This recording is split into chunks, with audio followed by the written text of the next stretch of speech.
Hey there, and welcome. So, you know that person, right? The one who treats their birthday like it's just another Tuesday? You go all out, you plan a surprise, you get the cake, and their reaction is kind of a shrug? Well, today, we are going to dive deep into the psychology of why some people are just totally unfazed by their own birthday. I mean, it's a genuine social puzzle, isn't it? We've all got someone like this in our lives. Could be a friend, a family member, heck, maybe it's even you. So the big question is, what's really going on in their head when everyone else is expecting streamers and cake? And, it's so easy to jump to conclusions. Our first thought is, wow, are they ungrateful for all this effort? Or maybe we think, oh, they must be secretly sad. Or even worse, just plain cold. But here's the thing. Those assumptions, they're almost always way off the mark. Okay, so what's really fascinating here is that psychology tells us this has nothing to do with being negative at all. Nope, it actually points to some really deep internal traits and a completely different way of seeing the world, things most of us never even notice. So let's get into what those actually are. All right, first up, let's talk about what we could call the birthday paradox.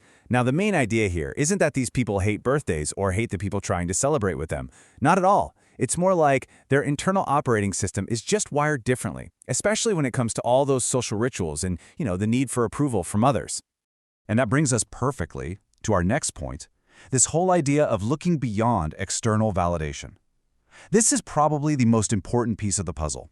You have to understand that for these folks, their self-worth isn't tied to one single day of attention. They're operating from a place where their value comes from the inside.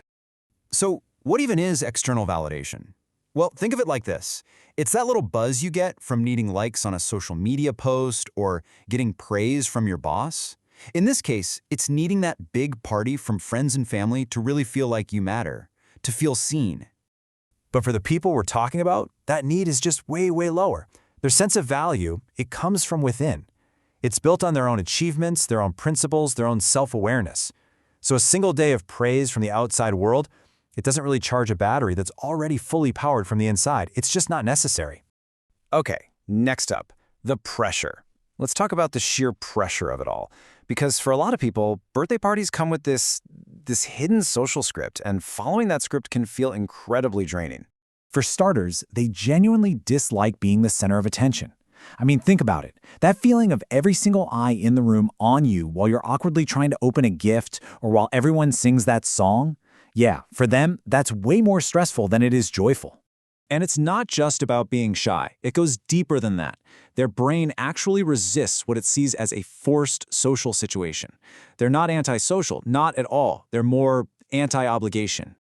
And this really shows the huge difference, right? On one side, you've got that forced social pressure, the obligatory parties, the expected excitement, the performance of having fun. But on the other side is what they actually crave, real, spontaneous connection that doesn't come with a script. This love for what's real and authentic, it leads us right into our next point, valuing connection over convention. For these folks, it is all about quality, not quantity. I mean, just think about it from their perspective. A loud party filled with 100 little bits of small talk and people shouting, "Happy birthday," can feel so much less meaningful than just a quiet, deep, one-on-one chat with a good friend on any other random day of the year. And this idea right here, it perfectly sums up their value system. They're not measuring love and friendship based on some big yearly performance. They measure it by the steady, real connection they feel every single day. So from their point of view, a flood of Facebook notifications, well, it just doesn't hold a candle to something genuine. So what's actually going on inside their head on their birthday? While most of us are looking outward for a celebration, they're often turning inward. See, for them, another year passing isn't some automatic trigger for a party. It's more of a quiet milestone, one that makes them want to reflect. They're thinking about the year they just lived, the lessons they learned, and what's coming next. It's a deeply personal, internal moment. This chart does a great job of showing that emotional gap.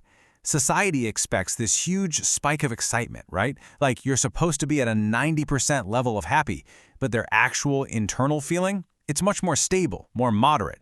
There's a big difference between that expected high and what they're really feeling. And this points to a really key trait in how they're wired emotionally. They tend to have a much more regulated, more consistent inner state. They don't really ride those huge emotional roller coasters. They don't get the crazy highs that society expects on special days, but they also tend to avoid the super deep lows. It's just a steadier emotional landscape. Okay, so let's put all these pieces together.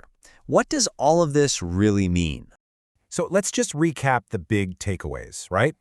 The person who treats their birthday like any other day, they don't seek external validation. They resist forced social pressure. They really dislike being the center of attention. They value real connection way more than rituals. They use the day to reflect, not just celebrate. And finally, their emotions are just more regulated, more consistent. And I think the most important thing to remember is this. We have to reframe how we see this. It is not a rejection of you. It's not a rejection of your love or affection. It's actually an expression of who they are. They are just choosing to be their authentic selves instead of playing a social role that just doesn't fit. And that kind of leaves us with one last question to think about. Instead of pushing them to have the celebration we think they should have, what if the absolute best gift we could give them is just understanding? Just accepting and respecting their way of being. Maybe that's the most meaningful celebration of them all.